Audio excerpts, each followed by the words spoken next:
Hallelujah, सबको जय मसीह की, प्रेज़ द लॉर्ड। मेरा नाम पॉल तारिक खान है। फिर एक नई वीडियो में मैं आपके सामने आया और हमेशा की तरह वीडियो में वचन में जाने से पहले मेरे प्रिय भाई बहनों कुछ बातों को शेयर करना चाहूंगा। और इस बात को ध्यान रखें मेरे प्रिय भाई बहनों कि जिस परमेश्वर को पूरी दुनिया ढूंढ रही है वो परमेश्वर आपको ढूंढ रहा है। कितनी मुबारक बात है कि वो परमेश्वर इन दिनों में आपको ढूंढने में लगा हुआ है मेरे प्रिय भाई बहनों। तो आज का वचन मेरे प्रिय इसी बात से रिलेटेड है। जैसे थंबनेल और टाइटल देख के समझ गए होंगे किस टॉपिक किस विषय के बारे में बात कर रहा हूं। और वो टॉपिक वो विषय है मेरे प्रिय बहनों ओखली के ऊपर कि ओखली का काम क्या है बाइबल के अंदर। अगर नीति वचन अगर हम 27वां अध्याय और उसका 22वां वचन पढ़ते हैं तो जो आपकी स्क्रीन पे आ रहा है वहां इस प्रकार लिखा हुआ है, चाहे तू मूर्ख को अनाज के साथ ओखली में मूसल से कूटे फिर भी उसकी मूर्खता उससे ना हटेगी। मेरे प्रिय भाई बहनों, आप मूर्ख की मूर्खता को कितना भी ओखली में पीस दें पर उसकी मूर्खता उससे अलग नहीं होगी, क्योंकि वो जन्म से ही मूर्ख पैदा हुआ था। यीशु मसीह ने मूर्खों को इसलिए चुना ताकि वो उन्हें बुद्धिमान बना सके। पर मैं इस बात को बताना चाहता हूं आपको, अगर वो फिर भी नहीं बदल पा रहा है तो मेरे प्रियानो वो चाहता ही नहीं है कि मैं मूर्खता से अलग हूं। इस बार परमेश्वर का वचन कहता है कि मूर्ख की मूर्खता को ओखली में कूट दे फिर भी उसकी मूर्खता उससे अलग नहीं होगी। क्यों नहीं होगी? क्योंकि उसने मूर्खता से प्रेम किया है। इस बात को ध्यान रखें। ओखली का काम क्या होता है? ये आपके पीछे जो ओखली चल रही है ये इसका काम कूटने का होता है। जब ये अनाज को कूट देती है मेरे प्रियानो, सब्जियों को कूट देती है मेरे प्रियानो, कोई भी हम इसमें आइटम डालते हैं, गरम मसाला वगैरह कुछ भी डालते हैं, ये उसको पीस के बुरादा बना देती है। क्योंकि ये बनाई इसीलिए गया है, जिसकी बनावट है जो ये बनाई गई है वो इसी काम के लिए बनाई गई है ताकि ये चीजों को पाउडर बना दे, उसका बुरादा बना दे। और जब चीजें इसके अंदर पिसती हैं, जब ये ओखली चलती है मेरे प्रियानो मूसल के अंदर मेरे प्रियानो, तो ये चीजों को महीन कर देती है, उसका बुरादा बना देती है। और जब हम देखते हैं तो उसका पाउडर बन जाता है। क्यों बन जाता है?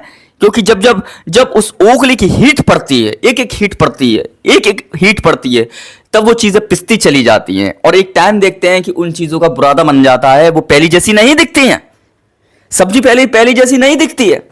गरम मसाला, इलायची कुछ भी हम पीसते हैं वो पहले जैसा नहीं दिखता है, वो फिर कुछ की शक्ल दूसरी हो जाती है कि वो पीस के बुरादा बन जाता है, पाउडर बन जाता है। अब वो पहले जैसा नहीं है मेरे प्रियानो। और जो चीज पहले जैसी नहीं है तो उस चीज में फर्क आ जाता है।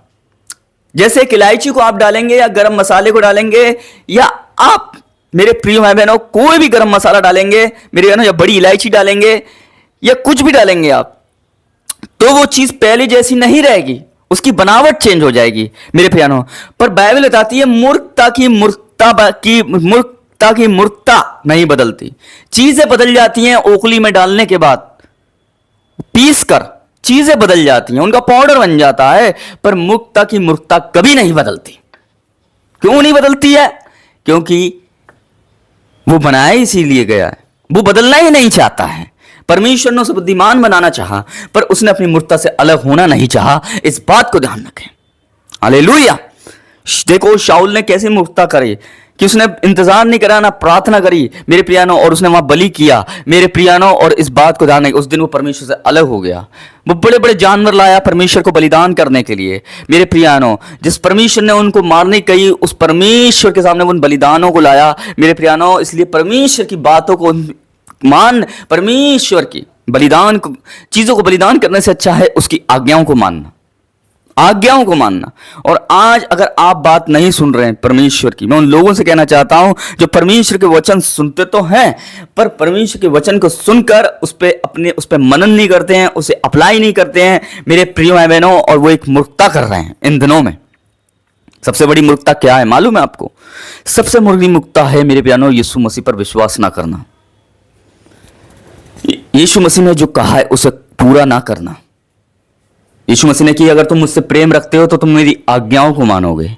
मेरे प्रिय भाई बहनों, अगर आप उससे प्रेम नहीं करते हैं तो इस बात का साइन है कि आप बहुत बड़ी मूर्खता करते हैं। मैं उन बातों से कह रहा हूं, उन लोगों के लिए कह रहा हूं जो लोग ऐसा कर रहे हैं। ये बातें उन लोगों के लिए ताकि आप मूर्खता ना करें। आपको डिमोटिवेट नहीं करने के लिए कही जा रही हैं, किसी को गिराने के लिए ये बात नहीं कही जा रही हैं, आपको इंकरेज और आपको उत्साहित करने के लिए बातें की जा रही हैं। मैं उन लोगों से कहना चाहता हूं जो शैतान की मूर्खता में फंसे हुए हैं, शैतान ने उन्हें मूर्ख बना के रखा हुआ है। वो हमेशा आपको मूर्ख बनाएगा, उसका काम ही है लोगों को मूर्ख बनाना मेरे प्रिय बहनों।